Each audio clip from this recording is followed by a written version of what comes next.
No one could handle the angry billionaires until the Maid twins did the impossible. Marcus Thornfield wasn't just mean. He was a walking storm of rage wrapped in a navy blue suit. At 42, the real estate billionaire had cold gray eyes that could freeze people mid-sentence. His anger wasn't occasional. It was constant, volcanic, and targeted at everyone around him. He'd fired 6 personal doctors in 3 months, not for incompetence, but because he couldn't stand anyone telling him what to do.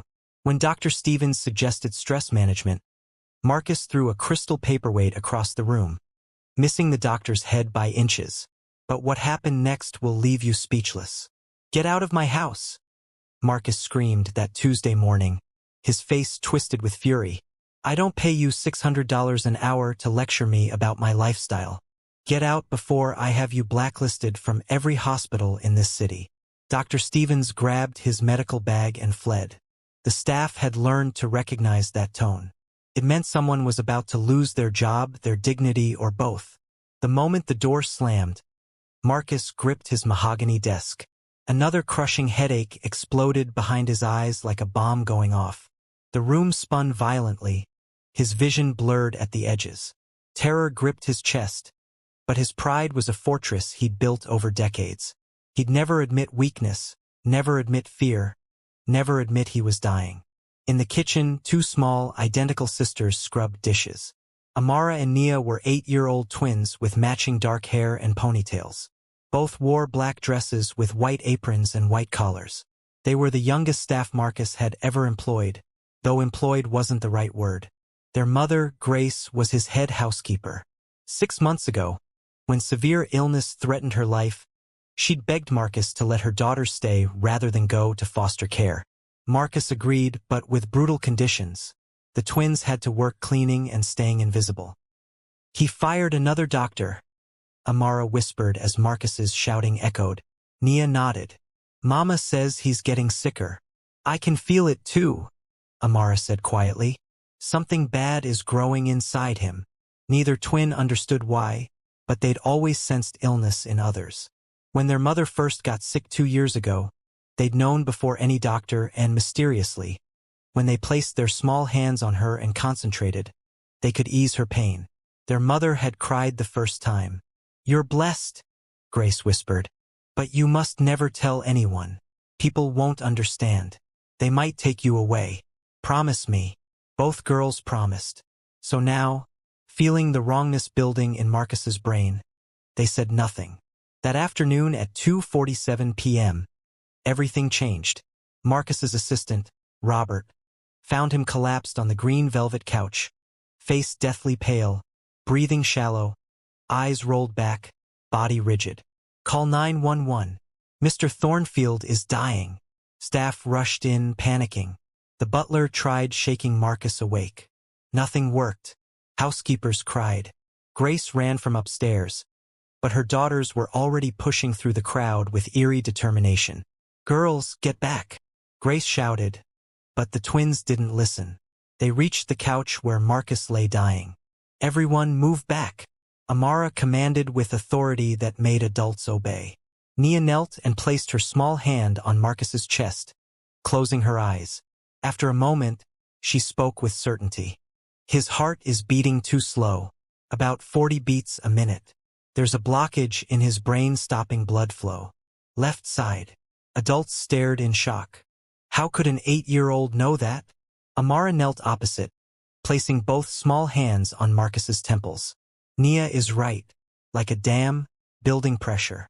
If we don't help now, he'll die before the ambulance arrives." "What are you talking about?" the butler asked, voice shaking. "Please be quiet," Amara said, eyes closed. "We need to concentrate." The twins positioned themselves. Amara's hands on his temples, Nia's on his chest and forehead. They closed their eyes and became perfectly still. The room held its breath as 20 staff watched these small girls in maid uniforms do something impossible. Warmth began emanating from their hands. Those closest felt actual heat radiating outward. Some claimed they saw a faint golden glow around the twins' fingers. For 2 minutes, the sisters remained motionless, faces peaceful and serene. Then Marcus gasped, a huge gulping breath. His eyes flew open. Color flooded his pale face. His body relaxed. His breathing normalized. Everyone jumped backward in shock. Marcus blinked rapidly, confused. His gaze landed on the two small girls kneeling beside him. "Who are you?" he whispered hoarsely. "What did you do?"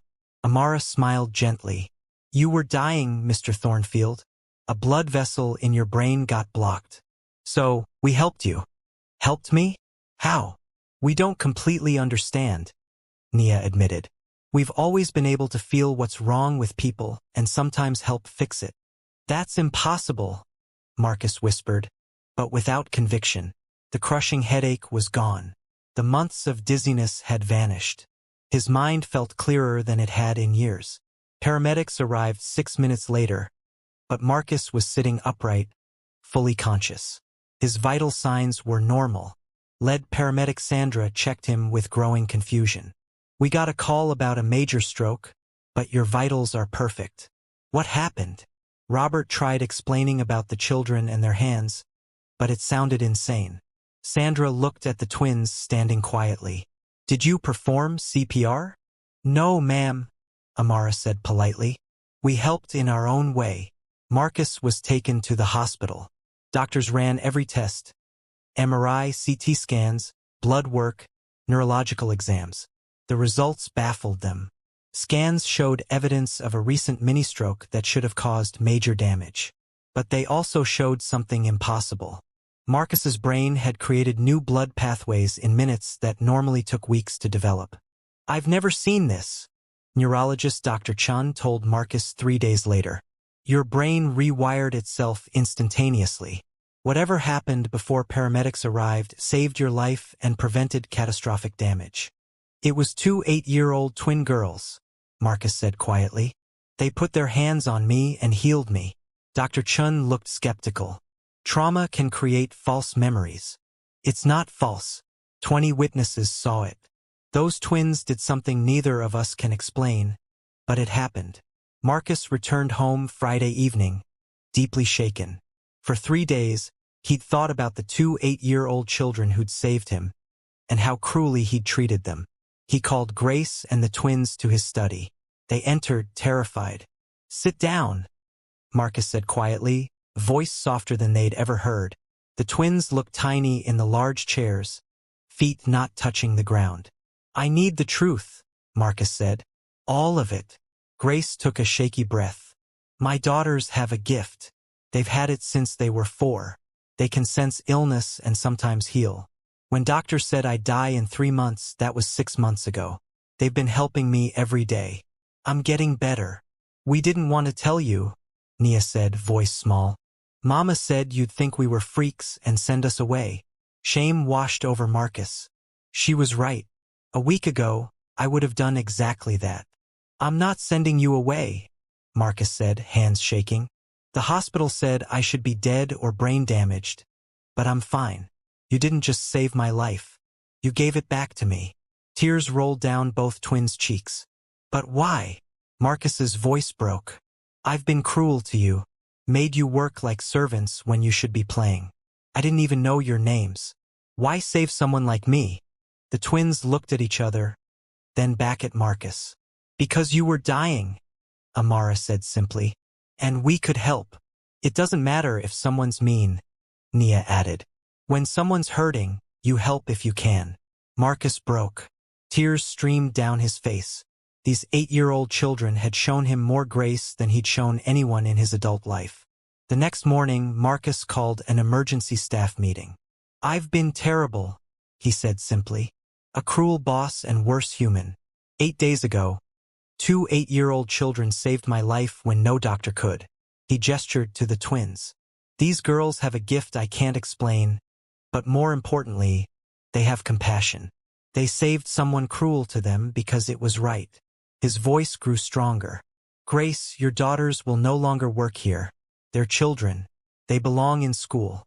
I'm ashamed it took a miracle to see that. I'm enrolling them in the best private school, full scholarship.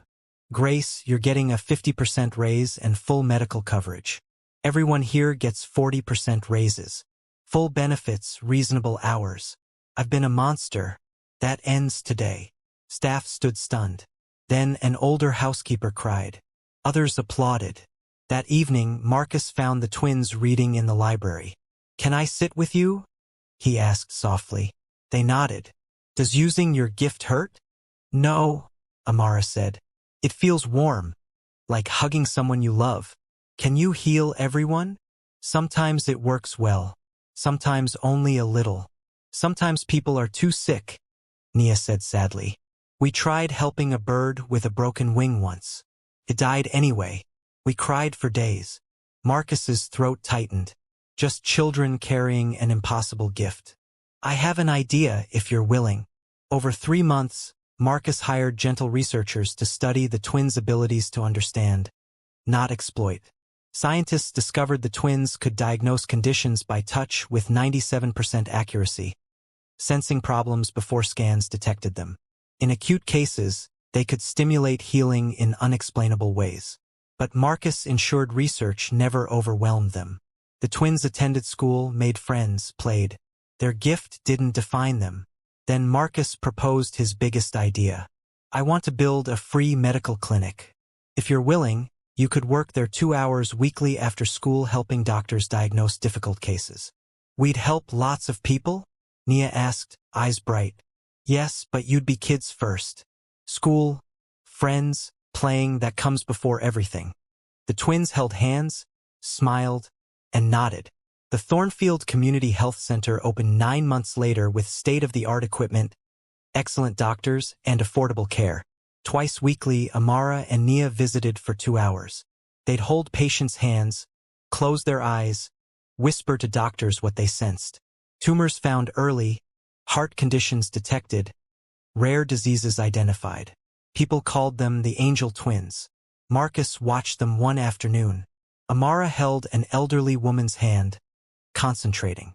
Nia made a sick child laugh while sensing his pain. Grace appeared beside Marcus, healthier than she'd been in years. "They're remarkable," Marcus said softly. "They are, but so are you now. They didn't just save my life. They reminded me I had a soul worth saving."